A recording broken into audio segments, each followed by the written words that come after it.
That fresh produce stand there. That's a beauty. What do you listen to? My favorite murder podcast. Taggart and Torrance podcast. The produce stand. Fucking sexy. It's Wacky Waving Inflatable Arm Flailing Wednesday. And that means we are once again hanging out at the produce stand, a podcast paying tribute to the great Canadian show, Letterkenny. That intro is brought to you by Squirrely Matt. Now, I know what you're thinking. There are many other podcasts of Letterkenny out there, but this one has access to all dressed chips. I'm Al, your host, and joining me in the room, as always, is lovely Tanya, better late than ever. And online, we have Squirrely Matt and the victorious Victor. And joining us this week, he is the co-host and producer of How Are You Now, PodScure, and Disputed Podcasts, and the producer of the Boondocks podcast. And he's also now the head of the PodScure Podcast Network. Not only is he a really good guy, he's also a really busy guy now. So please join me in making some noise for Dean Giles. Wondrous. Oh my God. Hey now. Oh my God. Oh my God. Wait. Oh my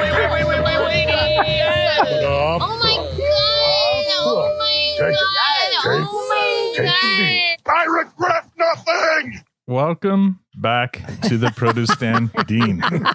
Watching Matt lip sync that was so awesome.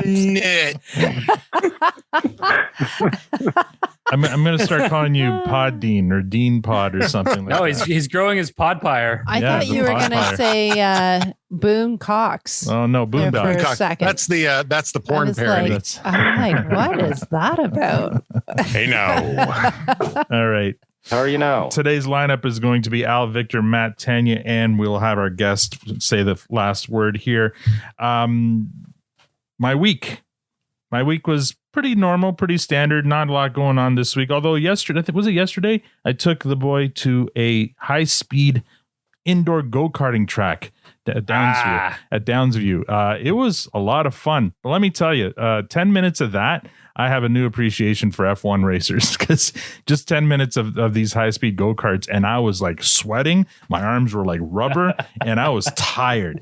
And because there weren't a lot of people there, we got, when you pay for it, you pay, like, you get 2 races. You're supposed to race, and then you take a break, and then you race, and then let other people race, and then they call you back maybe 20 to 30 minutes later. We finished our first race, and I was about to get up because I was like soaked. And they're like, "Oh no, you guys, you can go around on your second race again." I'm like, but it was still a lot of fun. You were banking on that break. I was looking forward to the break, but anyway, it was a lot of fun. Like regular go-karts suck ass compared to these high-speed go-karts. They were a lot of fun. I got hit pretty hard by somebody who rear-ended me, and like my neck snapped back. Thankfully, I had a helmet on. But other than that, it was a fun day, and I highly recommend, if anyone, Matt, if you're ever looking for something fun to do, it's at Downsview Park. There's what's the age limit for the kids? I think it starts at I want to say 12 or 13. 12? Yeah, 10, there's a height requirement. Yeah, no, I've been to ones like it before. I know there's an age limit or starting. You know what I'm trying to say? Yeah, I know what you're saying. Hey, Victor, how was your week? It's been a good week. I've been off. Both Linda and I have been off this week. So we're gonna have energetic Victor then, not I've been on calls all day, Victor. Accurate. Yeah. So it's been a fun week. Saw some movies. Space Jam, which was okay. My son loved it though. It wasn't great. But, yeah. You have to. Yeah, but I mean, he loves basketball. He's going into basketball now, so it was fun that way. And my favorite character did get 5 seconds of airtime, which Jabberjaw. So that was good. Jabberjaw. Yeah, the shark. The shark from Hanna-Barbera. Anyway. Jabberjaws. Yeah. Oh, is he in the crowd with all the other? He's in the crowd. Yeah, you can't miss him. He's a big shark. We watched it at the drive-in a couple of weekends ago. It was perfect for the drive-in. Yeah, it's fine. Anyway, and then we saw Suicide Squad, the new one, which was cool. I loved it. Oh my God, that was so good. That's exciting. I liked it better than the first one. Well, I don't think they're even the same conversation. So can you guys educate me? Can you educate me on this? Birds of Prey, sure. or Suicide Squad. What's the difference between all these movies? Are they sequels to each other? Was there a reboot? What happened? So, there's just just enjoy them on their own. They're not, just don't think of them that way. Birds of Prey is just about a Harley kind of coming into her own, and it's really like it was a much better portrayal of her than in the original Suicide Squad, where she was just a sex symbol. It was kind of embarrassing. Okay. And again, remember what you got to see is a hashed up Warner Brothers cut of what David Ayers wanted, but it's still, even if I'm sure when the David Ayer cut comes out, this will still be a better movie. This was supposed to be really a reboot. And they do, I think there's some references to the first one. There's some characters that kind of go from the first, but the first movie doesn't need to exist at all for this new movie to exist. I haven't seen any of these movies, but I wanted to watch them. But I didn't know. Portrayal of Harley, like in this movie, like it's total respect. I haven't seen it yet, but can we just say Margot Robbie was born to play Harley Quinn? Like, I think she's so perfectly cast. Like, it's one of those roles you literally could not picture anyone else doing it. And she's really hustling for them to get Ivy in there too, because she wants that love interest. That's going to happen, my friend. That's going to happen. I'm telling you. There's been all these little hints and whatnot and Gunn's probably going to be directing it. So, anyway. A great movie, loved it. I know there's some people that didn't understand it and they don't like it, but what a wonderful movie. And my favorite character, played by Sylvester Stallone, was King Shark. King Shark. I loved King Shark so much. Oh my goodness! I'm not going to spoil. Like, you could just go and enjoy the. Yeah, well, I need to watch. I'm not going to say a word about it. I need to watch the other movies first, though, because I haven't seen any of them. You don't. Just go and enjoy it. The nice thing about there's nothing that really ties them in. Yeah. No. The nice thing aside about from the movie, characters, that's it. Oh, okay. Yeah, unless you're a comic book nerd, you're not going to know any of these characters anyway, and you don't have to. By the end of the movie, you're going to love the ones that you love, which is basically going to be all of them, and you're going to not care about the ones that you may never see again. So it's just such a great movie. Go and enjoy it and whatnot. So. Cool. Anyway, so today we went to the aquarium, which was super fun, and got to see more sharks. Yeah. Okay. So we got to see Did you get naked and jump in the shark tank? I didn't, but I did pet the eels, not the eels, the stingrays. So that was electric ones. They have a sign for that now. No naked jumping. Oh yeah, because we need a sign for that now. Sadly, Dean, they have a scuba diver. They have a scuba diver sitting there just in case somebody. In case you don't know the story, Dean, what was that? A few years ago now, some guy at the Ripley's Aquarium in Toronto decided to get naked and jump in the fucking shark tank. Like you do. Yeah. Like you do, yeah. Like you do, yeah. Jabberjaw. I believe there's a video on YouTube, so look it up if you want to see an idiot. Go ahead. Yeah. So anyway, just last thing I'll say, and right across the street from the aquarium is, for those that are interested. Oh, I knew this was coming. The train. Is there a the Heritage Train Museum? Yes, so come one, come all. It's not very big, but you get to see some big vintage trains, and it's super fun. And if you hate trains, it is connected to a brewery. Steam Whistle Brewery, yes. Which is the only reason you want to go visit there. All right, Matt, how was your week? It's been interesting. Moose had his surgery. Yes. And how's Moose doing? Moose is doing well, all things considered. He's home. He's rocking the cone of shame. He's kind of like a three-legged drunken bull in a china shop right now, marching around our house, knocking out everything, ourselves included. But he's doing pretty good. They did some work on his front right leg. So he's pretty much can't put any weight on it, but he's already learned to do the three-legged hobble, pulled a whole bunch of cartilage out of there. The surgeon was really happy with the results. She's very excited to think that he's going to have a really good recovery. And even today, you'd think he didn't even know he had surgery. Even though he's limping, he's still marching around the house like it's nobody's business. So the surgery was on the front? I thought it was on the back that he had the issues. Yeah. No, so his hips are fucked too. Oh. He's got bilateral hip dysplasia in the rear, but the surgeon we went with said not to touch that right now. That is very common in large dogs.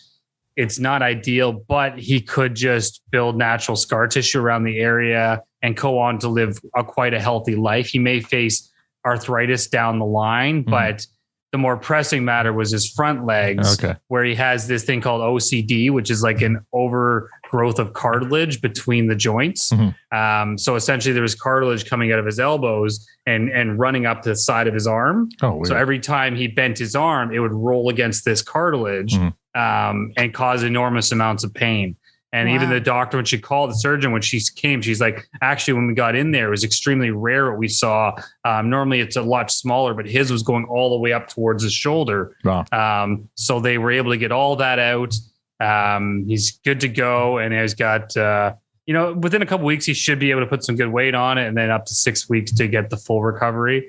But no, he's in good spirits. And like I said, he doesn't seem to notice the difference on this damn cone that he hates. He can't seem to enter a room properly without running into the wall.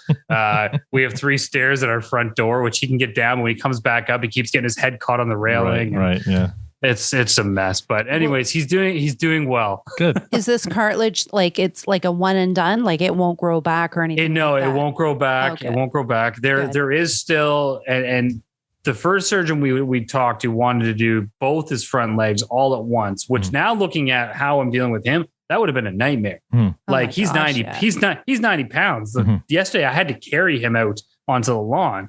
If he had no legs, I'm like, this would be a goddamn nightmare. Right. But even this new surgeon said the more pressing one after she did a lot of assessment was really the right. So we focus our efforts on the right for now. There is a potential we may have to go back in and focus on the left at a later date, but we're going to let that play. Let him heal from this first and see what's what before we make any decisions on if that's necessary. Wow. Well, good to hear that it's going well, though. Yeah. It's fun to watch. And I hear this. Congratulations are in order work-wise. Yeah, got my promotion. That was Very fun good. Too. Well done. That was a good thing. I know a bit of our little restructure at high five. But yeah, I came out on top. It was great. It was something I've been hoping for a while, and it felt pretty good to see it come to life. Awesome. So yeah, thank you. 10. Busy week. We got our patio sorted out for the most part. We've had another kid here still. We're trying to give Owen the best of summer vacation and trying to pack it all into 3 weeks. We had friends over, played cards. Yeah, we played some euchre again. Dean's favorite game. Normal yet again. Another Bob euchre. Euchre. Gotta love euchre. Actually, it was funny. My our daughter came by and sat on my lap and said, "How do you play this game anyways?" I'm like, "Well, first you need to be old." And then according to Dean. Yeah. And I keep on referencing Letterkenny shit and it pops out of my mouth. And Alan is like so giddy and excited every time I can reference something. Anyways, I laugh at you. Our friends were picking up coffee and we put on our order and I said, "Oh, I should have got an iced coffee because it's so bloody hot outside." And then he's like, "Do you want me to call them back?" And I'm like, "No. Iced coffee is for pussies." And he's like, he got so excited. And I'm like, Boondocks? I'm like, no, not Boondocks. No, Boomtown. No, it wasn't Boomtown. It's one of those guys. One of those. Shorzy or Boomtown. I yelled out somebody. Like, Schulte. Yeah, pussy. Well played. Schulte. Nice. Pussy. Yeah, that's it. So all's fun. Continuing on for our week. Yeah. Summer vacations summer holidays are almost over. So I can't believe school's going to be back in soon. Yeah. Well, the States is already going in. So, yep. Dean, last time we spoke to you, you started a new podcast and started a new podcast network. Why don't you tell us a little bit about those two things? The very first podcast I started was PodScure. And as I started each next podcast, it all fell under my PodScure email address and on the PodScure website. But then I started separating them all. And then I had Tim from Armbar Audio podcast, wrestling podcast, and where she covers a lot of independent wrestling and the Japanese wrestling, the Mexican wrestling. So a lot of the stuff that's not, the WWE type of stuff. Right. So he does a lot of that. And so he had hit me up a couple of weeks ago and said, hey, I'm looking at starting a podcast network. And I said, well, I've actually kind of got one of those, but I just haven't really been doing anything about it. Right. He goes, well, let's talk. So we started talking, and I took the PodScure.com and I've relabeled it for the PodScure network. I've put all of the podcasts that we have. So we've got the PodScure podcast, which you've been on. We've got How Are You Now? We've got the Boondocks podcast, which speaking of which, Boondocks, we just recorded our season 3, episode 1 today. After we just did it, we had to do 2 episodes of our recap show for season 2. Wow. We had to do the same thing for season 1. Yeah. Those ladies will talk a lot. So,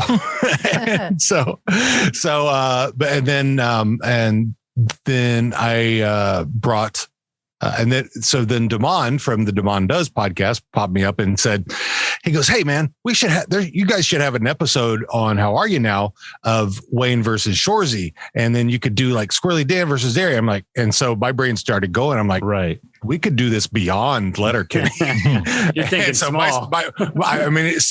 So he told me that he wrote to me before I was even awake, because he's out on the East Coast. So I'm like, yeah, I just started texting. And I'm like, I just kind of was just full of ideas. And within the next 24 hours, I had a website. I had the podcast structure built. Right. I had logos created. I had merch ready to go. Wow. It was like, because I was excited. I'm like, yeah, this could be fucking amazing. Yeah. Then also brought in Armbar Audio to the network, who's run by Tim Farley and John Kearns.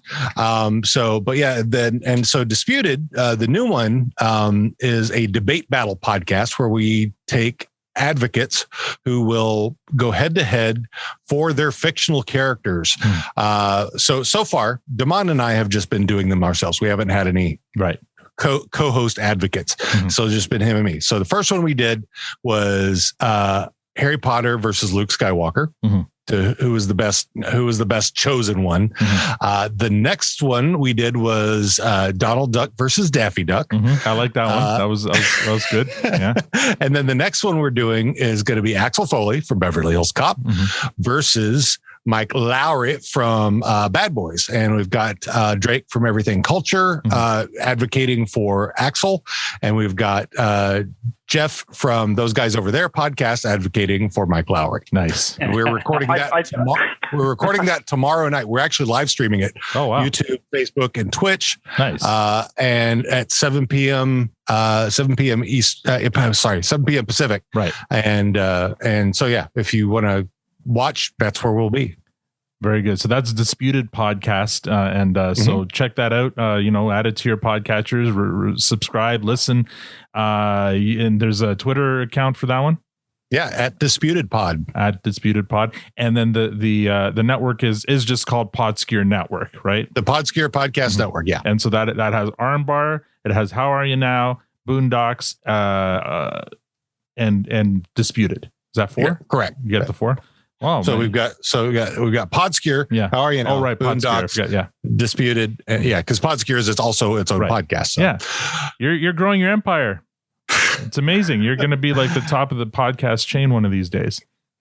Well, we'll see. If I could quit my job and make the same amount of money doing this, I would be very happy. That's amazing. Well, it sounds like you're going to need a lot of coffee when you're working on all these podcasts. Tanya, would you like a coffee? Yes. Victor, would you like a coffee? I'd have a coffee. Matt, would you like a coffee?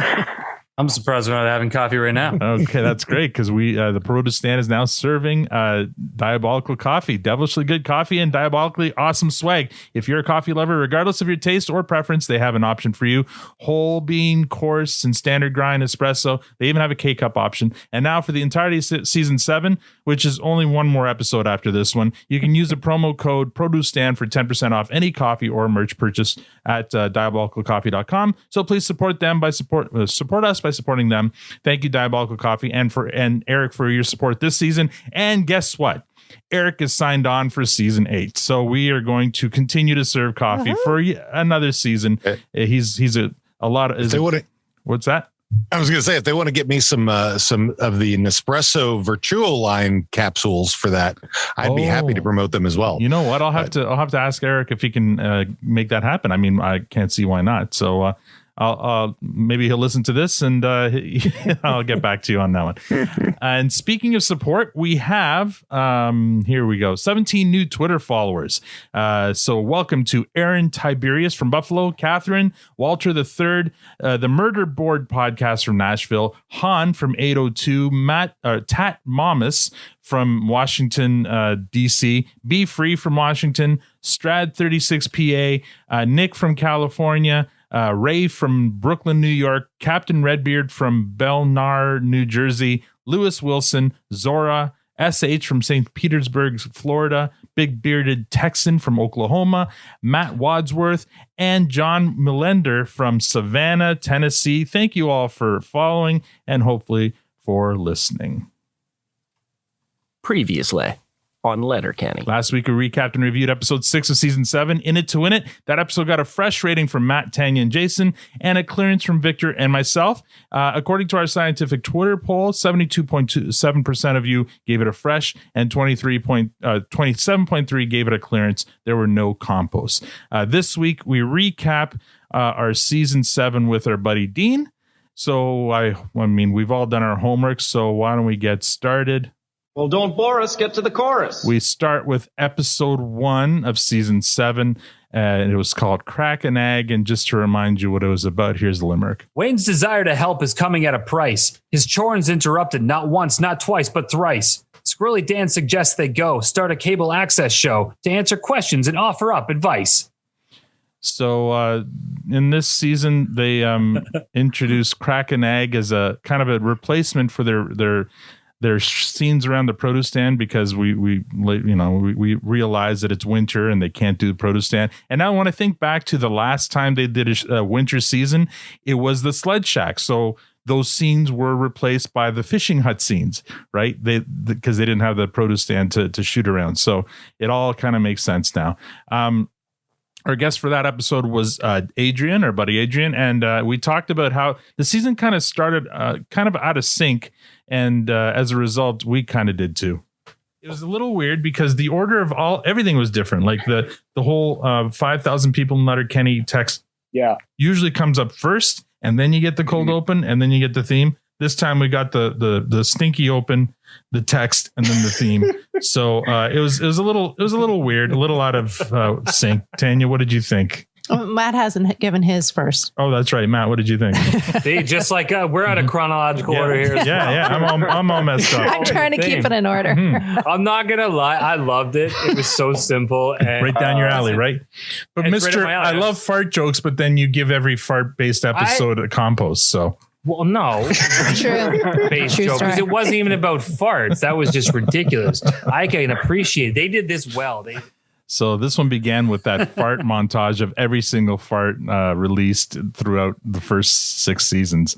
So that episode got started off slow here. Got a fresh from Matt, a clearance from Adrian and myself, and both Victor and Tanya gave it a compost. What did you think of this episode, Dean? Yeah. I don't know if I can give it a compost, but it's definitely not fresh. Probably one of my least favorite episodes, personally. Really? Interesting. Yeah. I mean, there were some pieces to it, but for the most part, yeah. Just looking at, I think the only The only part that I really thought that I laughed at was McMurray doing tip the dong to teeth the tits, tip the dong to teeth the tits. I mean, that's really kind of the only part that kind of gave me a chuckle. The rest of it was just kind of like, yeah, okay. Yeah. It was kind of fun the way they when they started shooting the episode of Crack and Egg, the way that, you know, Katie would be like, so-and-so is on the line. Are they now? And Squirty the Hand's looking around. Are they really? Like, where's are they really? And looking around for the voices. So are they really? Yeah. There's some fun kind of visual humor in this, but yeah, you're right. It kind of fell short. And for, you know, starting off a season, I mean, what was the cliffhanger that led into this? This was the engagement at the bonfire. Oh, that's right. Yeah. So yeah, they do like they always do. They don't open with, you know, start where the cliffhanger let off, and then they do the stump burn at the end. Right. They farted on the cliffhanger, really. Yeah. They kind of sharded. Yeah.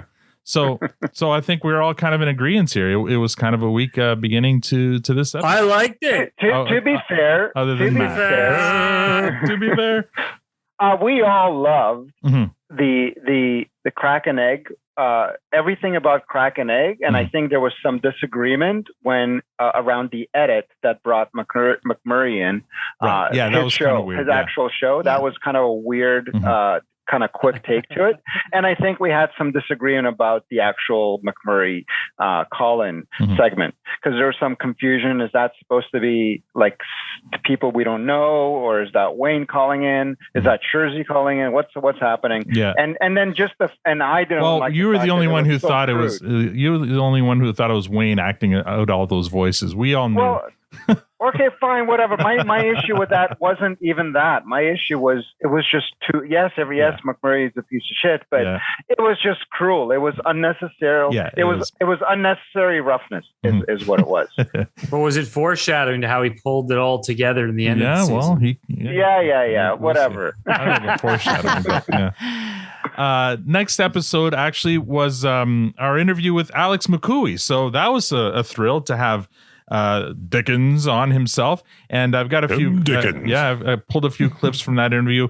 First one here, Alex, he talks about the origin of his most famous line, which is great. Was the role originally cast as an auctioneer, or did you bring that to the table? Okay. No, yes. I mean, this is the thing. What I find being an actor is you get way too much credit. Like it was all on the page. So for that first season I did, season 2, it was all on the page. You know, I improvised a little bit. I improvised certain lines like, why do birds suddenly appear every time I auctioneer? That was you. You know, that was me. Like perfect. Things like that happen. Jacob and Jared are so free on set that you can kind of just. I didn't know in my first season. Well, I'll throw in a little ad lib at the end of the take. I didn't know whether it would end up in the show. I kind of suspected it turns out to be your most known my line. Yeah. That's your line. Yeah. So how Canadian of him. He's like heaping praise on the writers, and actors get so much credit for this, and it's really it was all on the page of the writers. But then he's like, but I did ad lib my most famous line, and that's and for the record, I still have not found him. For those wondering, so Dean, Alex and I are basically neighbors, as we found out when we interviewed him. Really? I haven't found him. He's tall, he's skinny. I should be able to locate his ass in his neighborhood. If you just get up on your roof, you should be able to spot him. I'm looking, and he keeps hunting down basketball. I was going to say, find a 7-foot tall guy pushing a stroller and stopping to take pictures of basketball hoops. I mean, I got him. How hard could that be? So you got to build a trap. You got to put a basketball. You have to put a basketball hoop out in front of your house. I got to lure him in. You're right. You need a McMurray trap. That's right. There you go. Well, now that he's microchipped with the vaccine, you should be able to find him. Yeah. Oh, that's awesome. Our next clip here, Alex talks about the opportunities that he's had because of his role on Letterkenny. This is great. I can't tell you the offers I've got to come and be a guest auctioneer. Like, that's amazing. The worst one was Auto Trader. Auto Trader contacted me and asked me to come and do like 3 days of live auctioneering for Auto Trader. And I was like, I can't. I'm not an auctioneer. I'm not actually. You want me to sell your cars? I can't do that. I'll probably get caught up in the moment and say sold at $10,000. It'll be a Lamborghini. It's an actual skill. People go to school for this. That's the best. I can't do that. So yeah, that Alex was amazing. What a great interview. He's totally into it. And I've got one last clip here where he answers a listener question about a certain boogie. Another question from our buddy Trace. Do you even like Boot Scootin' Boogie?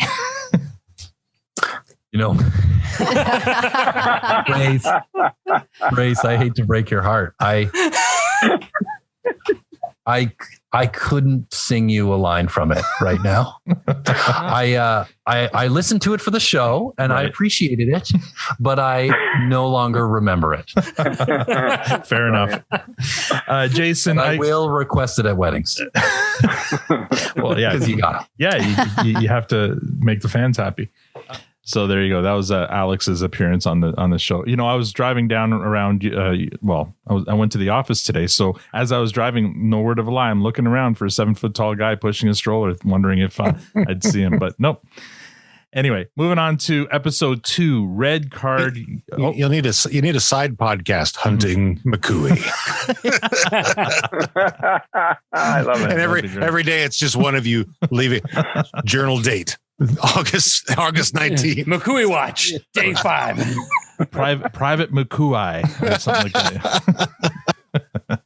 Anyway, moving on to episode 2, Red Card, Yellow Card. Here's Limerick to remind you of this one. The Hicks continue with their crack and egg bit, but callers are bugging them for unrelated shit. So in a real shocker, the Hicks turn to soccer, using red and yellow cards to eliminate tits. So that one there, our guest was Chad. And so Victor, this is the one where we had I'm going to say it up front here. Whatever we say about season 7 of Letterkenny, season 7 of this podcast was the Victor season. Let me tell you, because he brought it. He brought it this season. And here's one of his rants about this not being a cold open. A complete separate vignette, or ties in some small way back to the episode. This was an actual scene that had a bit of a break and then continued that same scene right after the break.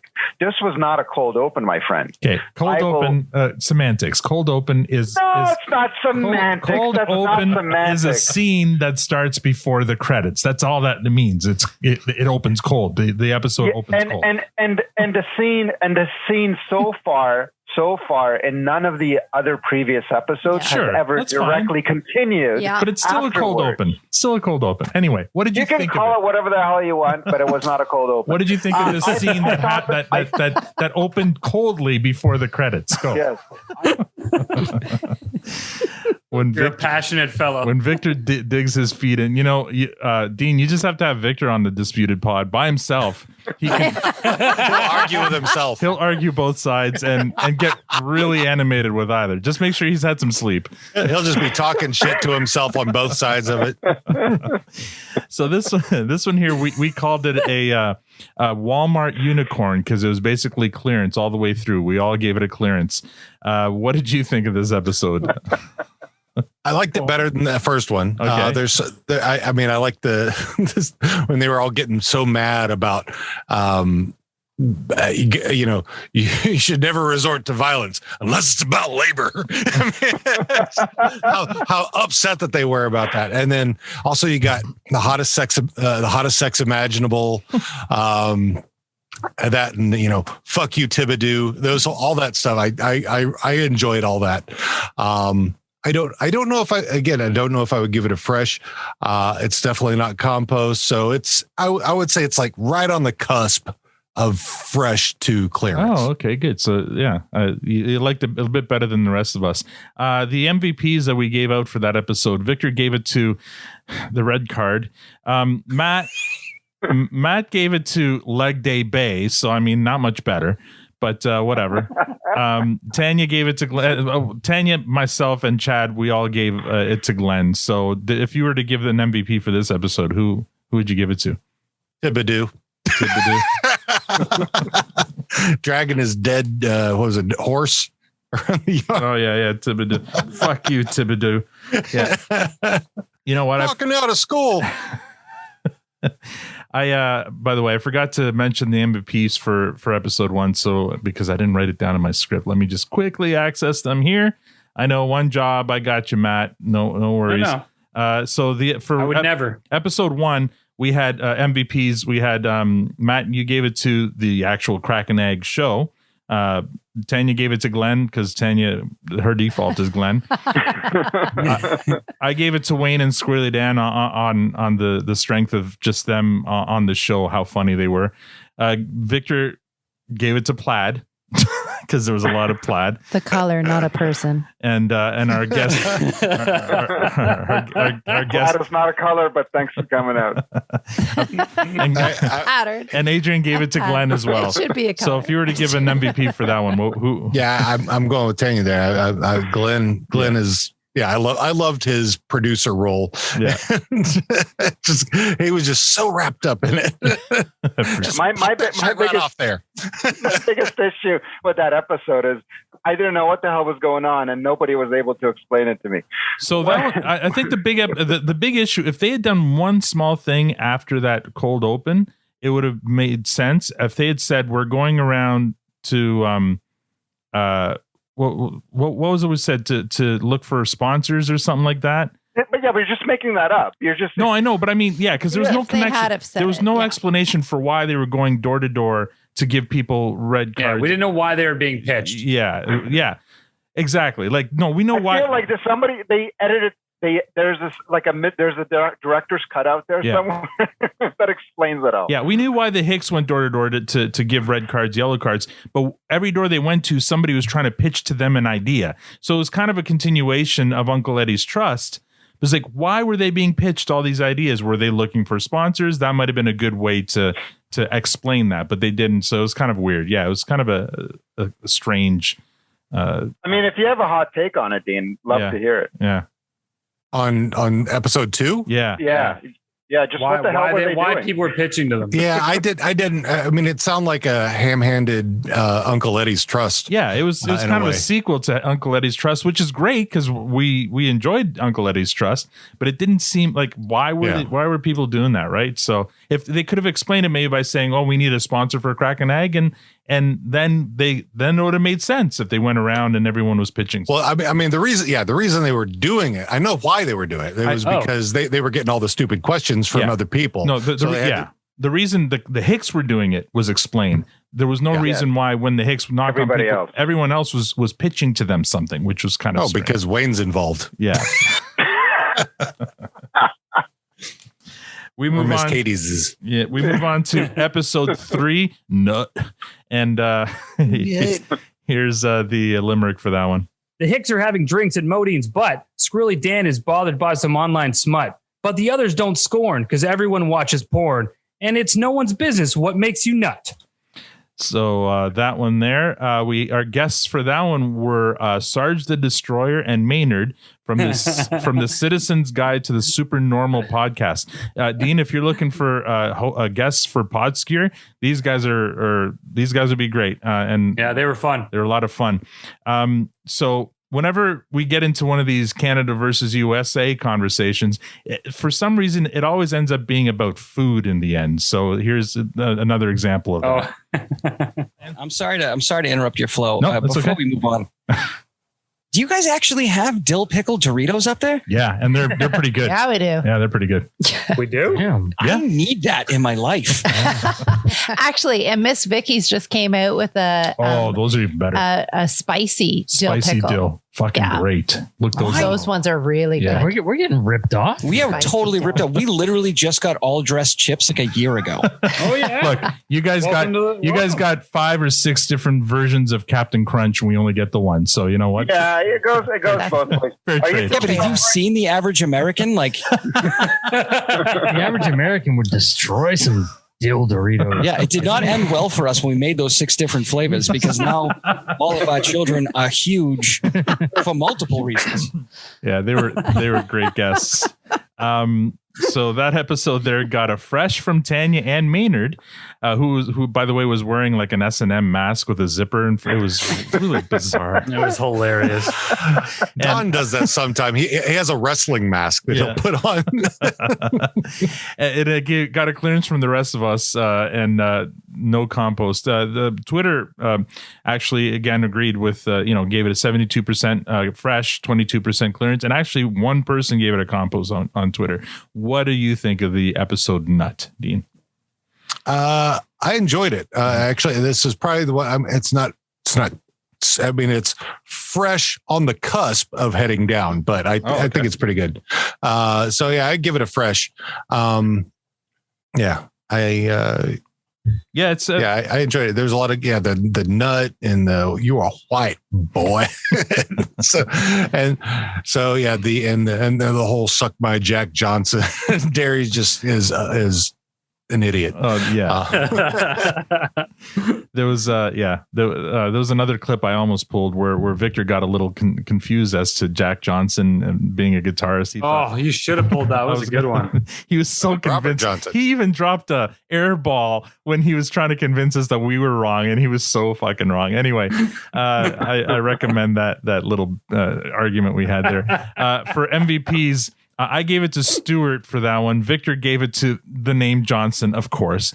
Matt gave it to Gail, Tanya Gail, Maynard Gail, and Sarge gave it to both Gail and Rolled as a tie. So, who would you give MVP for that one? Well, I was almost going to go with Johnson, but I'm going to go with gay sex.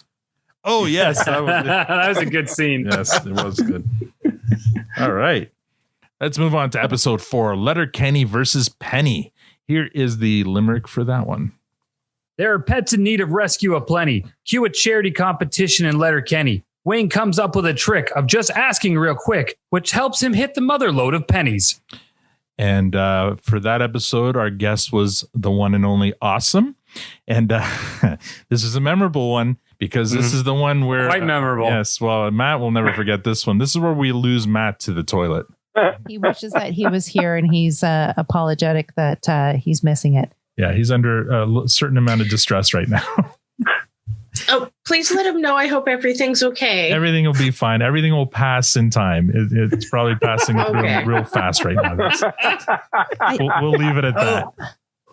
That's terrible to say.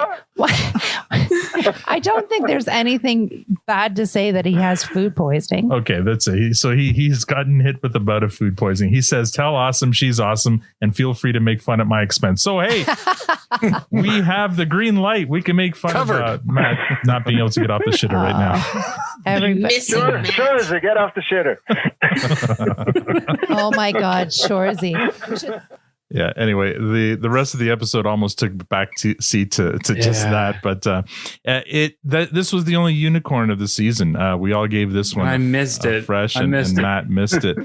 I made it through the intro, Dean, and then I fucked off. Yeah, and I'm like, I think I literally wrote, "I'll be back in a second," and then I started texting our group chat, being like, "I'm not sure I'm going to make it back. Here's my rating. Please don't forget this. I'm okay." Filming from being on there from your bathroom. It's a friend. It would have totally been a Shorzy. You could have pulled it off. Yeah, you could have pulled. I should have. It happened fast and painfully, and I wasn't thinking in the moment. Anyway, Jungle Juice will make you spit. Oh fuck! I got McMurdered that week. So what do you give this episode, Dean? I give it a fresh. I enjoyed it. I mean, the impressions, one of my favorite lines. You could sum it Mount What's Your Point anytime. That was a great line. And oh god. And I can't remember her name, but at the where Mia Sophia. Yes. Jay Burton's wife. Mm-hmm. Yes. And it's my chest. That's the best thing. Take a look at these puppies. I mean, that was hilarious. I mean, and just how Wayne was just like, Yeah. Look up. Well, not just Wayne, but Squirrely Dan and Derry too. Yeah, it was probably the best scene. Yeah, you're right. That one there, Tanya gave Rolled the MVP for that one. See, it's not always Glenn. No, you're right. And I gave it to Glenn for that one. And Victor gave it to Mia Sophia for that brilliant kind of airplane, whatever, lampoon moment there. Matt gave it to Rolled as well. And Awesome gave it to Wayne.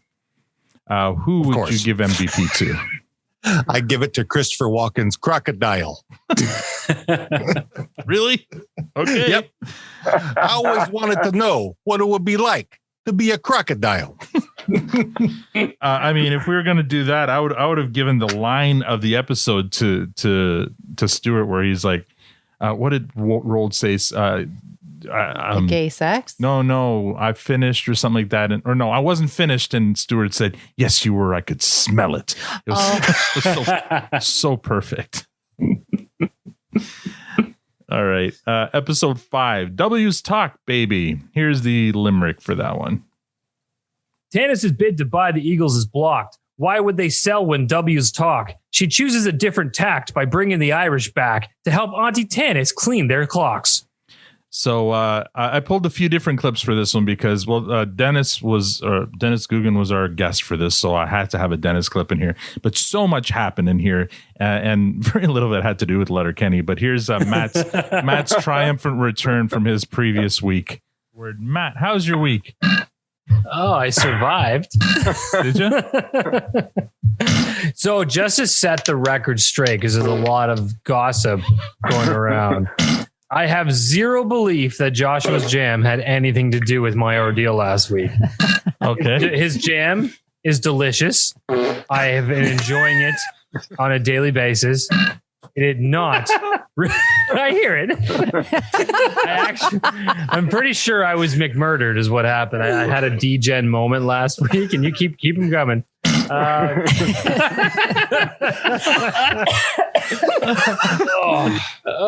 So yeah, it was a rough night, and I had to abandon shit, and that's what happened.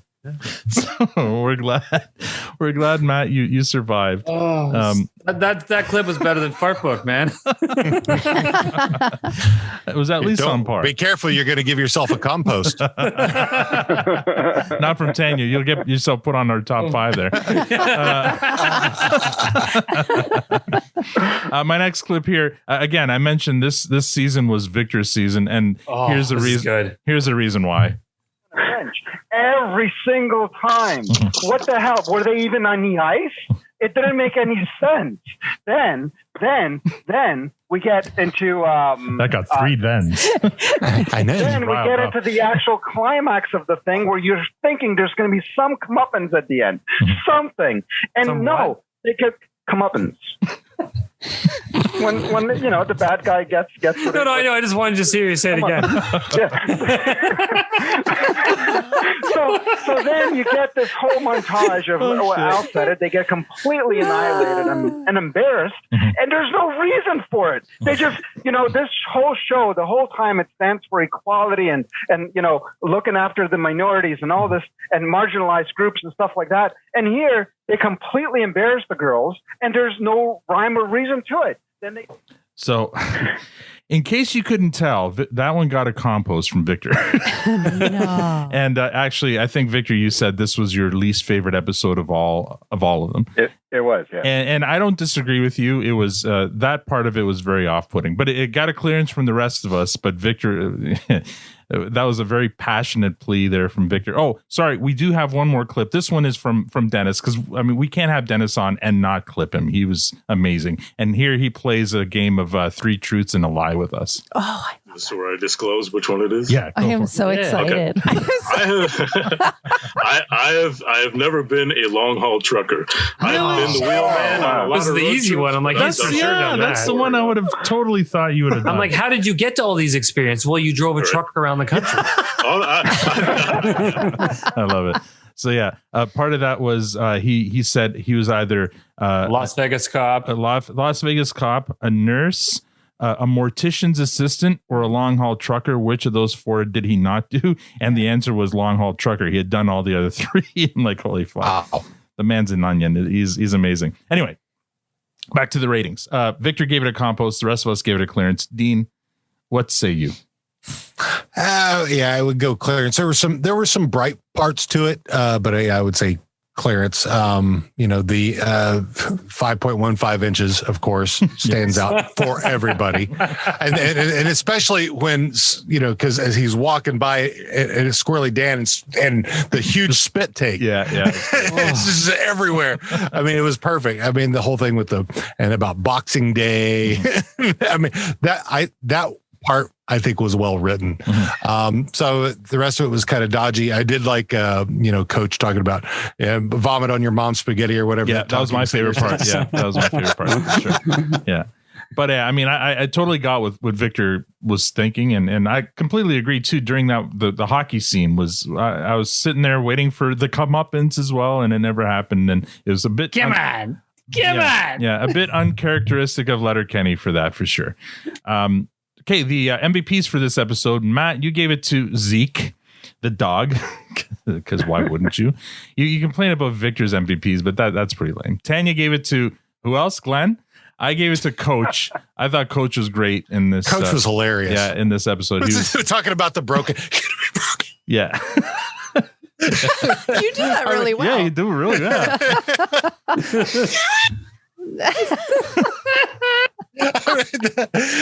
He's so perfect at that. It just cracks me up every time. Yeah. Victor gave it to Dickens because of his calling the game and stuff. And there's the scene, I guess, in the where he's arguing with the skids about what music to play.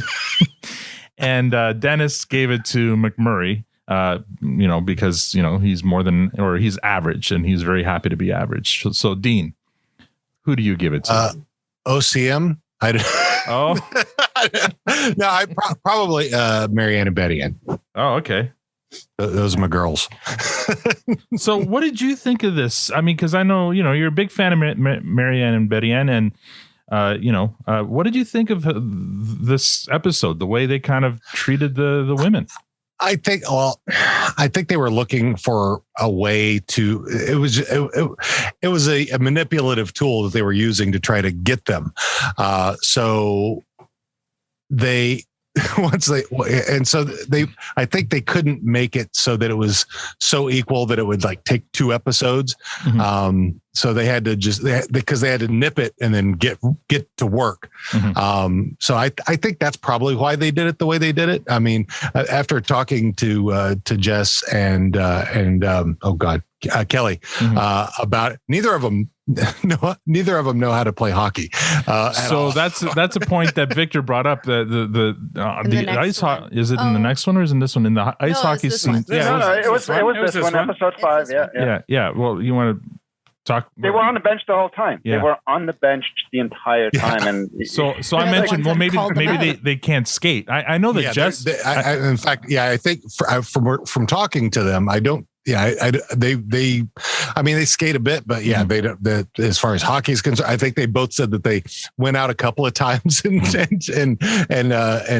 hit some pucks, but it was once, I believe, right, from what I can recall. So it was out of as we thought, it was out of necessity. Yeah. All right, cool.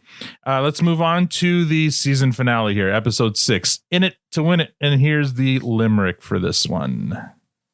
The Hicks are in it to win it, no doubt. The Eagles embarrass the Irish in a rout.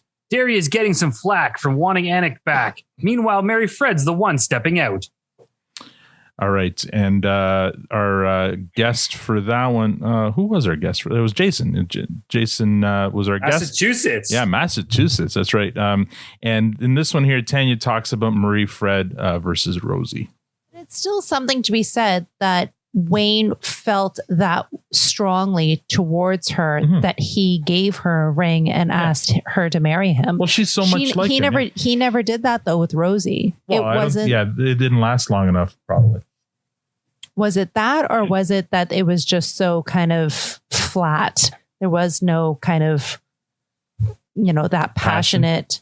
they like reading together a lot. I know, but the other couple, they liked fucking a lot. So like, what would you rather do? Read or you make that should not be a Twitter poll. No, it doesn't need to be. Reading or fucking, I'm like, you're doing it wrong if the answer's reading. There you go. Read about fucking. Jason, so sometimes you got to read that tramp stamp in front of you. So this episode got a fresh from Matt, Tanya, and Jason, and a clearance from Victor and myself. Dean, what did you think of the episode? Yeah, it was a bit lackluster for me. I mean, and going back to I would give it a clearance. But yeah, going back to what you were saying about Marie Fred and the difference between Marie Fred and Rose is, I think Rosie and Wayne are almost identical. They're just kind of yin and yang to each other. They're just the opposite of one another, basic or and gender wise anyway. Because otherwise, they both like being outside and reading and just being quiet. I think that they both kind of fall within that same spectrum. Whereas Marie Fred brought in a bit different flavor, which was, really kind of, she was outgoing and kind of brought that out in him to do some, like the whole thing. Was that this season where he's, where he's reading he's doing the alphabet in French? Was that this season or the prior one? Oh, I think it was last season. Yeah. That was good. So, but yeah, she kind of brought him out of his shell. Whereas, he's comfortable with Rosie. Right. It's just easy with Rosie. But yeah, one of the things that when TR and I were watching it, and the season ended like it did, we were like, no. Yeah. And we were all like, there's gotta be like, maybe he's a cousin. Right. So yeah, it was, kissing cousins. Yes. Maybe she had something in her eye where they weren't actually kissing, so it was just kind of, because I think everybody from what I can remember wanted that to take place because they seem so good together. Yeah. And so well, it's funny. We get a mixed reaction here. I thought, and I had the benefit of foresight, but I remember, the first time watching this cliffhanger was shocking. And I liked them as a couple, but I kind of understood what others were saying about there wasn't a lot there. I think she didn't have much personality, or at least they didn't give her much personality. Like maybe Wayne was better with her.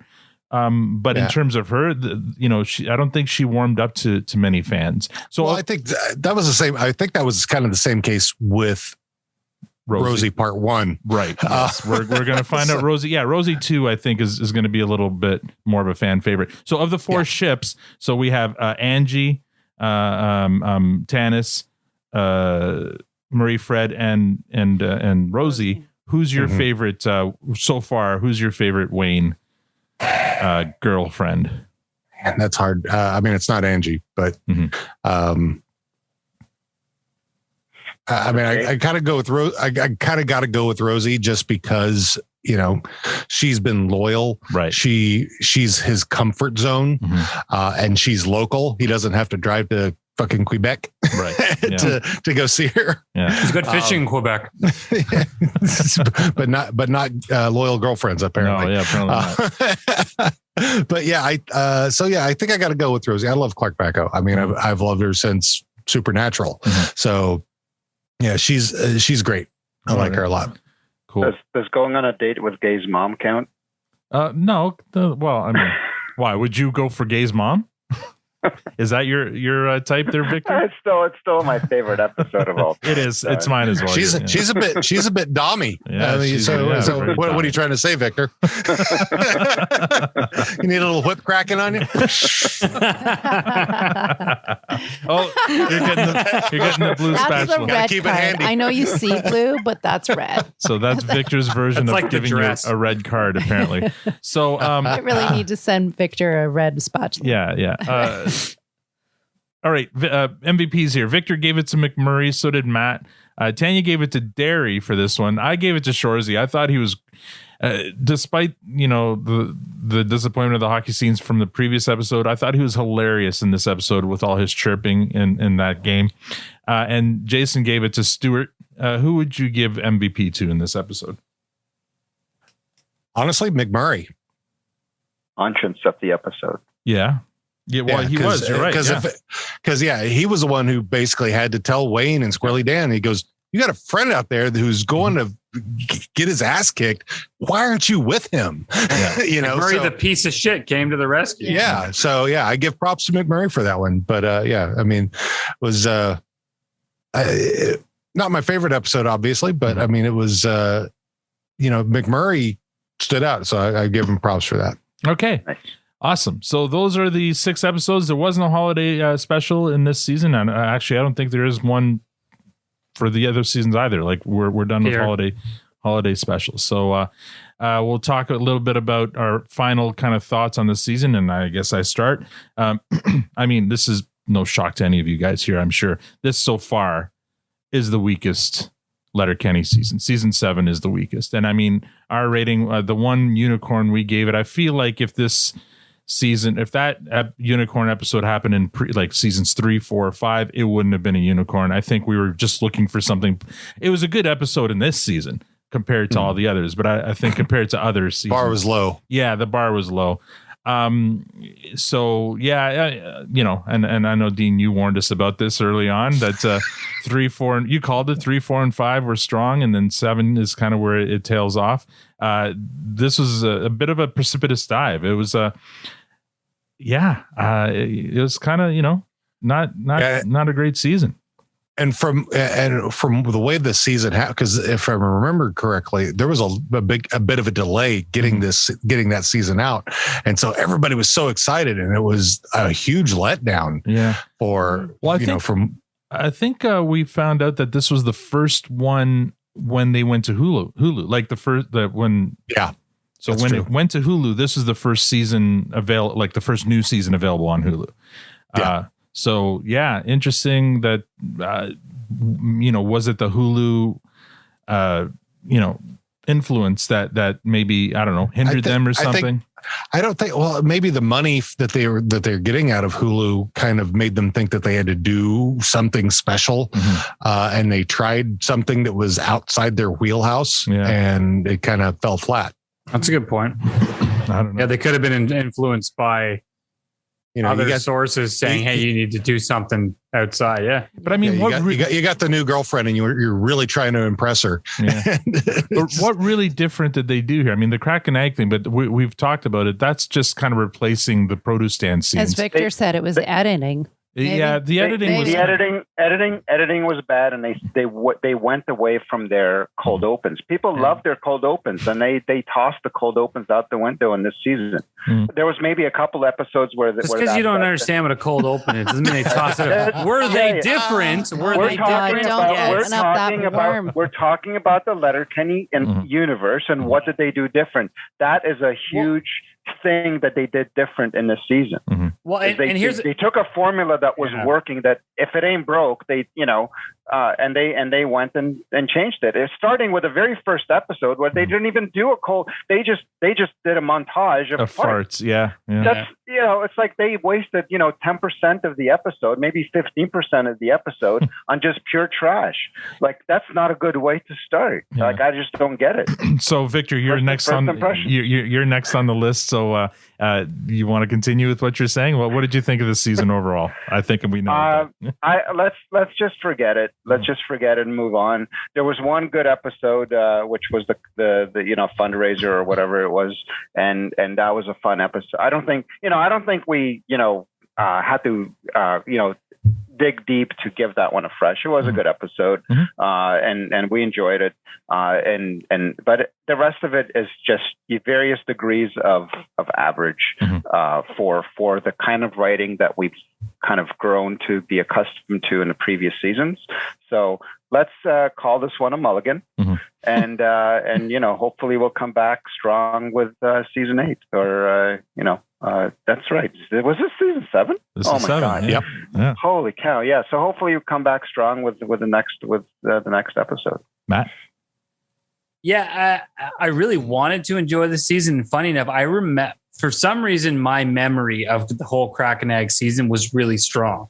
Going through it again, not so much. I did really enjoy the Crack and Egg aspect. I gave it a fresh on the first episode. I thought the dynamic of them trying to do a television show was fantastic. It was. It was a good idea. I mean, it fell flat in a couple episodes, but they kicked it off well. They rounded it out fantastically at the end where they got drunk, and that was to me one of the funniest scenes.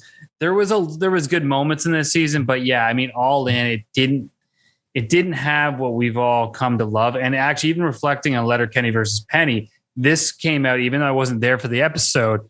I heard you guys all talk about it. I was thinking the same thing. I know Awesome called it as well. It felt like classic Letterkenny. Yes. So whether it was a top 10 episode or not, it had the formula that we loved. It had sort of the spirit, the feeling that came behind it.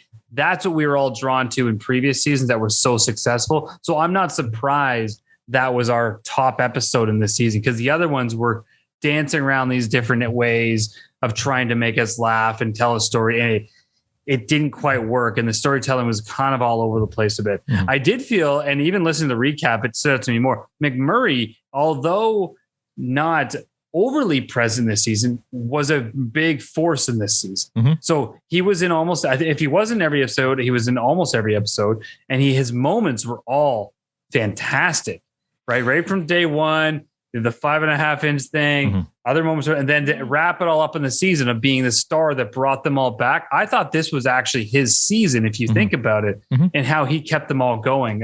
So that was kind of a cool little epiphany I had through this recap today.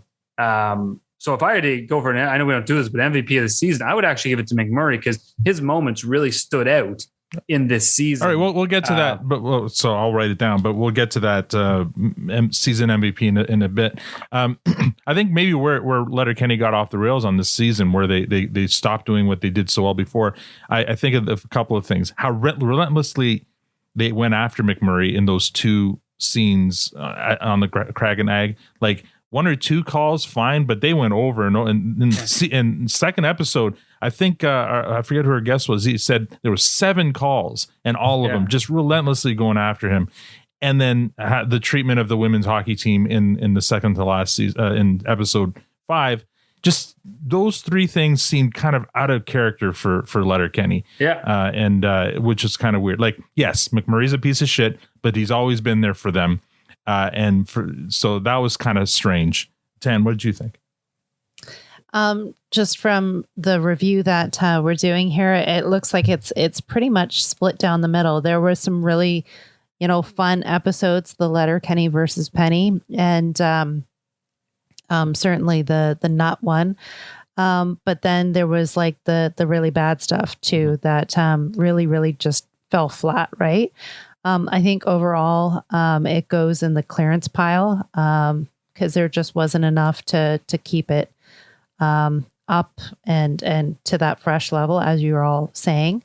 I'm looking forward to season 8. I'm expecting that we're going to have more episodes where it's kind of outdoors and more resembles kind of the regular routine of the show. And maybe that will pull things back to kind of that normalcy that we usually, or that's typical of Letterkenny. Yeah, fair. Yeah, Dean? Yeah, I think, you'll be much happier with season 8. From what I remember, 7. What's coming, and I don't remember anything specifically, but I do remember like some characters were coming back and stuff. I think we'll be a lot happier with it. The only thing I can say is Dirks. Yeah. Oh well, there's that too. Yes. Season overall clearance. Yeah, I completely agree. There were bright spots, but not enough to really lift it to a fresh. In the moments where it was really good, it was really good, but there were just not enough of those. Okay. Victor and Matt, I didn't ask you guys for your ratings. So Victor, what would you give this season? Oh, it's simple math. I think it's clearance is what it comes to. Okay. And Matt? Yeah, it's an easy clearance. All right. And definitely, I agree. It was I would say it was the least exciting season we've had to date. I wouldn't give it a compost. I just can't do that. Yeah. And there was, I think to Dean's point, the moments that were there really did make me laugh, but that's not enough to save it to push it above a clearance. Yeah. I like your points though, Matt, about my brain just went. McMurray? About McMurray. Yeah. All right. Well, let's talk about MVP. Matt gave his MVP for this season, and it was McMurray. I'm thinking that you're probably right. Like he plays a big part in this season, good and bad. And this, if you're thinking of if you want to say of a coming out season for McMurray, it would be this one. So yes, I'd give it to him as well. Victor, who would you give MVP of the season to?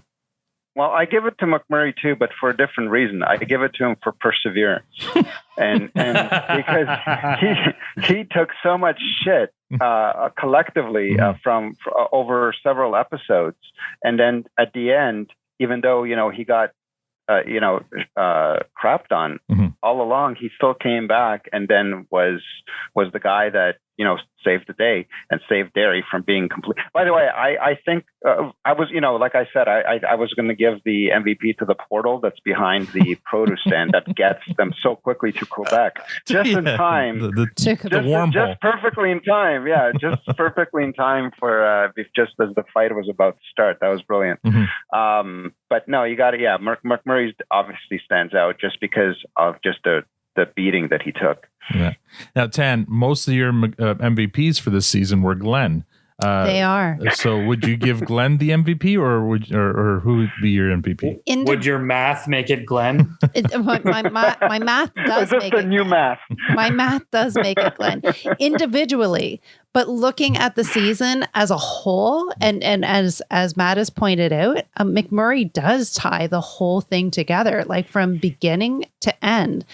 So the season MVP, Letterkenny is McMurray, but the season MVP I think is Victor. No, right. For our class. Well, that's a no-brainer. Our is totally hands down Victor. He brought passion. He brought just so much passion and so much you were just on fire, man. I loved it. We need to get him on Disputed Pod there, Dean. Yeah, in fact, I want to have all you. I mean, I know I've talked to you, Al, and Matt about being, but I'd love to have all of you on. And tell me, just if it doesn't have to be now, but just give me some ideas of fictional characters you would like to pit against each other, and I'll see what I can line up. And I want to argue with Victor. So whatever we do, I want to crack at him. All right. I know. Against Jabberjaw. I know one of the things that I'm working on lining up for it is Battle of the Bands. Okay. Actually, Dean, I got it. Dean, I got it. For me versus Victor, grunge versus hair metal. No, it's got to be. It's fictional band. Damn it! Everything's fictional. So we're doing. So it's because we've had this argument countless times, and so I would totally do grunge versus Eric Johnson, just because no one can see what we're. Victor's holding up Eric Johnson again, not the right Johnson, not the right Johnson. My Eric Johnson. Stop showing us your Johnson, Eric. Victor. Okay, Dean, your MVP for the season. Who would it be? I love that he has props, just sitting right by. and it's a podcast. It's not even an audio podcast, Victor. Unbelievable. You're only doing it for yourself and for us. I gotta go. I think I gotta go with McMurray as well. He's a solid guy. So yeah, because McMurray is, even though he's a piece of shit.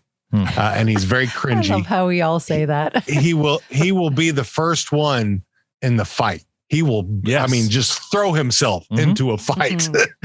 And so if you were looking for somebody to back you up, he should be on your team. Almost equal to having the ginger and boots there. So Okay, so we'll move on to just like our hopes and dreams for next season. Again, I'm at the top of the list, so I'm going to start. I mean, I'm kind of with Tanya here. I'm looking forward to a return to form next season. To return to outside. I think a big part of Letterkenny, what makes Letterkenny really good, is the outdoors. I feel like that's a big. It all kind of plays a character on the show. The vastness and the outdoors scenes. So the winter seasons, I feel like they are kind of lower rated because that takes that aspect away. I mean, the first winter season, the sled shack season and stuff, they did have those outdoor shots, but it was still claustrophobic because most of those shots were like of a blizzard, and it still felt like I don't want to be out there. So I'm looking for. But yeah, with the exception, and in this season, I think with the exception of the Letterkenny versus Penny, you don't really see the outdoors much. No, in this one, you're right at all. Yeah. Whereas you did in that season where with they were in the sled shack, they were going around, they were setting things up. So even the winter, a Canadian winter is you got to show that. Right? You're right. So, yeah. So this one was kind of weird because they didn't have a lot of that either. Again, it kind of they went away from what made them really good. Anyway, so I'm looking forward to a return to that, return of some other characters. Looking forward to seeing, I don't know, like Rosie's back in the picture, so we'll see what happens there, and how Wayne takes, catching Marie. They were engaged, so what's the fallout there? It's gonna. I know how it's gonna start. How is it? There's going to be no reference to it. Because that's what they do, right? They don't. Right? Yeah. There's just don't give us another collage again. There will be complete reference. Yeah. Well, we won't give anything away, but we'll just say through 2 episodes there will be. Yeah. So that's what I'm looking forward to. I look forward to that. Yeah, for sure. Victor, what are you looking forward to next season? Well, next season, when you have your next euchre party, are you going to invite the Belvedere to your party? The Belvedere? What? Belvedere? Yeah, Belvedere. Because Bob Euchre was on Belvedere. Okay, Mr. Belvedere. My gosh. Stop. Answer the question. Permission to treat the witness as hostile. Permission granted. Yeah. Fuck you, Thibodeau. Answer the fucking question. What was the question? The question. What do you hope for next season? I hope to come back, get back to basics. Just give us what we love. Give us our favorite characters, and give us what Letterkenny stands for, which is, fun, laughter, and equality for all. And I think that we'll be happy, and give us those traditional cold opens that we love, and some good writing. Yes. Absolutely. And good editing, please, as well. Yeah. Matt, how about you? I think I mentioned this. I'm pretty sure, and Dean, this will shock you. I think I'm in new territory in season 8. I'm not actually sure I've seen season 8 and beyond. So I'm excited to just explore new Letterkenny. I know I've done the first 6 or 7 seasons a few times, but I think there was a gap there until we started doing this that I hadn't watched. So I'm excited because I think I'm about to enter a whole new world of the show. I will just say you guys are going to love Dierks. He's great. It's going to be great. You're going to love it. All right. And I'm excited to see what's coming. I know there was a couple cliffhangers there. Rosie's back. I'm hoping there's some more story on the recording aspect. Maybe there isn't. Right. Yeah. Because there's some things that Tanis recording everyone. I thought there was some weird thing. Maybe just becomes nothing, but that seemed interesting and specific. And I am hoping that leads to something. If it doesn't, whatever. Mic'd out. Yeah, mic'd out. Exactly. So they're And again, I'm with Victor. I want them to get back to basics a bit. I think they strayed a bit this season. So give us what we love. And actually leave out cold opens. I want to see more Victor next season. I'm excited to get him fired up. And I'm I'm taking notes on how to poke the bear more. So you know how we get that Victor's. We have to move Thirsty Thursday to Taco Tuesday or Tequila Tuesday because he has more energy early in the week. Is that it? Because today is Whiskey Wednesday, right? Today's wacky. Wine. Listen, Victor dropped a few F-bombs this season, and it was exciting. Yeah, it is great. And I can't wait to Very see some more. MVP. Awesome. Tanya, what are you looking forward to? I'm looking forward to find out who our next actor interview will be. Oh, me too. I am like, okay, we seem to have one a season. So Yeah. like, who's the We haven't had next Eliza in a bit. I know we need to get Eliza on so we can Yeah. book somebody because I've tried. There's no one on the horizon right now, so I'm hoping. I've got some feelers. I've been reaching out and getting nothing. Yeah. So I think they're waiting for the announcement of 10 probably before they get to the point where they're going to start. They should know better that we wouldn't ask them that unless. Anyway, so that's. I'm looking forward to that. I want to see, who the next. That's it. That's all you're looking forward to? Well, absolutely everything that's already been said. But What you about guys don't want Stuart's me- new bod? I am. Ooh, honey. Yeah, looking forward to that. Yep. Look at that. Ooh. What was it? You. Yeah, Matt does it better. Hey, did Tanya and Matt like DJs skip ahead and watch season 9? No, only I No. did. Only I'm the only okay, DJ all right. here. Don't worry. All right. Matt just I finished haven't saying he seen hasn't seen. Are you even listening No, to the show? Matt said he hasn't watched season 8. He didn't reference season 9. Oh, okay. Well, It's a fair Who question. You naturally skips a whole season? I thought you did though, Matt. I thought when it Ow. came out, you looked no, at only I you did. looked at 9. Only I did. No. Oh. I'm the only Hard DJ no. in here. Hard no. I had. Because Al had to come on my show. That's right. I was just about to throw Dean under the bus. I had That to be wasn't on the the How reason. Are You Now podcast. That was your Yeah, Christmas that's why you present. watched it, Al. Exactly. Yeah. It was research. Anyway, Dean, what do you? I mean, well, you've seen this a million times. So, what do we talk about? Anyway, If you were a virgin, if you were, if you didn't know what was coming up, what would you look forward to? Oh man. Venezuela. I don't know what that Has means. no reference You whatsoever. will. You'll know what it means. I love the mystery. Hello. that's a wonderful song by a Vancouver band called the Colorifics. And if you haven't heard of them, shame on you. One of the most talented bands that most of the world doesn't know about, and they have a song called Venezuela. It's wonderful. By the Colorifics? That sounds like something You know- Letterkenny would feature. So You know what came on my music player today was Toto, Africa. And I thought Victor would absolutely have something hateful to say about this. No, I bet you Victor is a big Toto fan. All right, I'm like he would. Toto has one of the best guitar There players you of go. all time. Oh, That's there awesome. you go. I'm like, Toto is actually an one of amazing my- band, like a super band full of amazing session musicians that have played on everything. Even Michael Jackson's Thriller, Amazing. they've played on Amazing everything. Well, Lukather played on Thriller. Yeah. He's the one that just recently died. It's Steve Lukather, right? Unfortunately. Yeah. So there you go. Thank you guys for the recap. So just a little bit of Letterkenny news. According to Reddit, I post on Reddit, I think today, Letterkenny is now available on Amazon Prime in the UK. No, it was yesterday that I found this out.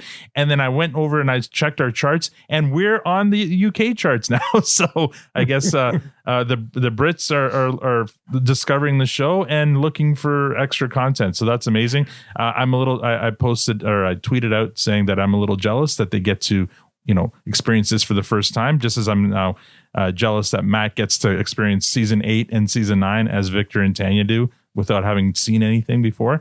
And then also, this is the last week for the Letterkenny or for the Diabolical Produce Stand coffee mug draw. So we're going to do that next week at the Ag Hall Social. If you want to win one of these limited edition mugs, all you have to do is write us an iTunes review. A flattering one would be nice, but whatever. You can be honest. Yeah, you can be honest too. We'll read everything. We'll read anything. We've read, unflattering reviews before, so that's no problem. So if you want to do that, iTunes reviews take a few days to show up. So if you want to be eligible for next Ag Hall, you may want to, and you haven't written one yet, you may want to do that sooner rather than later so that you can be entered in the draw. Pitter patter. Yes, pitter patter. So we'll just go with final thoughts, and I start. And Dean, once again, amazing. Thank you so much. I mean, you're so giving of your time. Yeah. And I mean, even now more so than ever, now that you're running your pod empire. Pod Empire. Your Podpire. Thank you for coming on as usual. Hopefully you can come back for season 8 recap. It is my plan. Yes, awesome. And you, both you and TR are welcome to join us for the Ag Hall Social next week. It's a lot of fun. If you want to come on next week, when is it? It'll be next Thursday. That's when you record. Well, actually, no, because we do Disputed bi-weekly. So okay, so you might be able to join us. So that'd be great. I might be able to. Yeah. It's a lot of fun, and so thanks again. You did a great job, and we appreciate your support. And I'm looking forward to going on Disputed and kicking Matt's ass. And if we can figure something out with Victor, I'd like to kick his as well. I think you took the easy way out. I mean, I've got I got a ton of bands, a ton of fictional bands that I would love. I mean, you guys, I'm sure could, whether it's the Wonders, Sex Bomb, Jesse and the Rippers. How about this one? I'll take Meatballs and Spaghetti if Victor takes Gem and the Holograms or something like that. I'll take the Way Outs. The Way Outs. Oh, I don't know the Way Outs. Flintstones, right? Yes. I do remember. Yeah. I don't know. Yeah. Does anyone remember Meatballs and Spaghetti? Remember this No. shit? Gotta do your research on that. Meatballs and Spaghetti. Okay, Meatballs and Spaghetti was an amazing. I think it was Hanna-Barbera, and they had the best theme song. And even if you look it up, you won't find it. It's that obscure, but it was so awesome. It's like the Bugaloos. I don't. Yeah, I think. Yeah, I don't remember Bugaloos, but Meatballs Spaghetti were great. The best band, just there's no argument. Best band. I don't know their names, but they did the theme song for a cartoon called Astrogunga, which is a robot cartoon. Oh, all those anime just themes. Wait. Oh, okay. Yes, they're all good.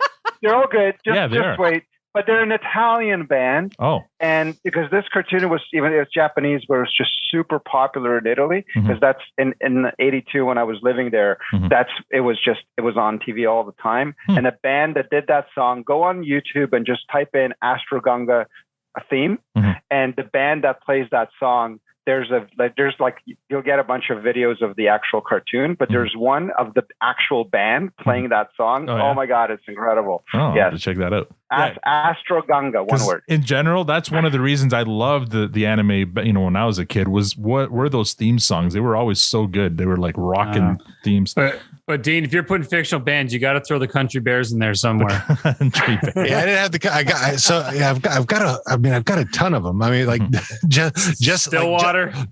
I do have Jesse and the Rippers from Full House. Yeah. So Uncle Jesse. Good one. Yeah, that's a good one. Of course, we've got Spinal Tap, Death Clock. I don't know. I mean, you're the Ruddles. You're a fan of Canadiana. Do you have Zit Remedy? No. No. Shit up now. No, that's the Grassy High. Grassy Junior High. Zit Remedy. It was awesome. Everybody on something. Anyway, they were horrible. But I feel like playing it right now. Anyway, all right. That's my closing thoughts. Thank you, Dean, for coming. Victor. Oh yeah. What are your closing? I'm just a little concerned now that Dean's an Empire. Is this kind of a Trojan horse situation here? I will subsume you. But no, all seriousness, just echo thanks for your time. It's such a blast having you on, and it's just like a regular tradition now. So just thanks for being one of the guys and one of the girls, I guess, too. And come on, and all inclusive. That's right. Yeah, just thanks. It just makes for a great time and a great show. Thanks. Awesome. Ladies and gentlemen, and those beyond the binary. There you go. Matt, final thoughts? Yeah, Dino, always great seeing you, my friend. This is so much fun. I'm actually looking forward to the dispute thing. I need to check up and listen how the pods are going. I haven't had a chance to do that yet, but I absolutely will. I love the concept of this new podcast. You just it's a never ending realm of possibility. Oh my God, for that. yeah. And I'm sure every day you guys, is it Demond? Demond are just bouncing new ideas off each other to figure which ones to do next. Well, Demond, the thing I like about Demond, what he brings to it is he comes from an independent wrestling background and he knows all the wrestlers from different eras. So he right now the next one after Axel Foley versus Mike Lowry is going to be Sting versus The Undertaker. Okay. So now, but I've got one. So I've got Tim from Armbar coming on for that, but I don't have somebody to take the opposite side yet. But yeah, I mean, so I got all the bands. I've got, I plan on doing like John Wick versus, oh God, now I'm trying to remember, like John Wick versus Jason Bourne. And, so just kind of throwing them all in there. You have to do Axl Rose against Sebastian Bach. Fictional characters, fictional. They're both pretty fictional. They're kind of fictional characters. Are they a real person? Then they're not fictional. Matt, are you done your final thoughts? Yeah. 10. Join us on Disputed tomorrow night on either YouTube, Facebook. And, we're not there yet. Yeah. You can get your plug in a second. Just Tanya, cool. Final thoughts? You guys are hilarious. Gene, thank you so much. Always a pleasure, my friend. If your cup overfloweth with all these podcasts, we're now coming into season 8 and there's only season 9 and there's no mention of season 10. So we'll be looking for something to do maybe sometime soon in the near future. Well, I mean, so maybe if right now we're lined up with the potential season 10 release date if it happens around Christmas maybe time. Hopefully. Yeah. All right. If not, so then we might get ourselves into mid 2022, and then we got to do those extra then cartoons. We're pod orphans. We'll figure shit out. But maybe I'd love to do a Ted Lasso cast. But anyway, that's oh my God, like a good drop there. Something will fall in our lap. Yeah, exactly. There you go, Dean. Last word comes. There's a puppers. Last words to you there, Dean. Thanks for having me on again. It's been great.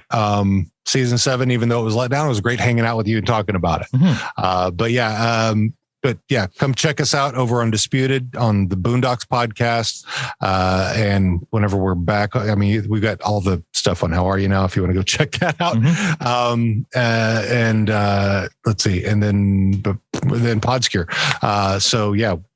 Everything that we're doing. You got a network now, Dean. You got to get better at these. Come on. Yeah. Oh God. And the Armbar guys, Tim and John, they are hustling all the time. I mean, they probably cause the most activity that I've got going on because those wrestling fans are fanatics. Sure. We have a few in our DM group. So we'll make sure to let them know about Armbar if they don't already know about it. They probably do. Yeah. And come on over to our Discord. We'd love to hang out. Excellent. All right. We're going to play us off here with one of my favorite songs from this season and from a band with a way too long name. The song is Will You Smile Again for Me by And You Will Know Us by the Trail of the Dead.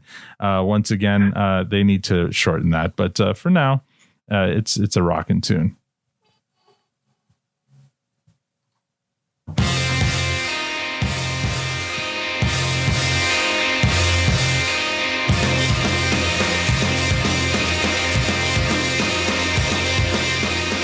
And that's all we have for this episode. Next week, we get social with our listeners from our Season 7 Ag Hall Social. You can join us too. Just DM us at ProduceandPod, and I'll send you the Zoom link to join. There will be trivia and prizes. And don't forget to give our sponsor, Diabolical Coffee, some love. They're at diabolicalcoffee.com. Right now, you can use a promo code ProduceStand for 10% off any purchase from their site. If you'd like to support the podcast, rate us on iTunes or become a patron. There's a Patreon link on our site or Twitter profile at ProduceandPod. We're also on Facebook, Instagram, and TikTok at ProduceandPod. Thank you for joining us. Now we're going to go get ready for the Ag Hall Social. We're going to spit shine some shoes and pick out our best plaid. On behalf of Dean, Matt, Victor, Tanya, and myself, thank you for listening and have a great week.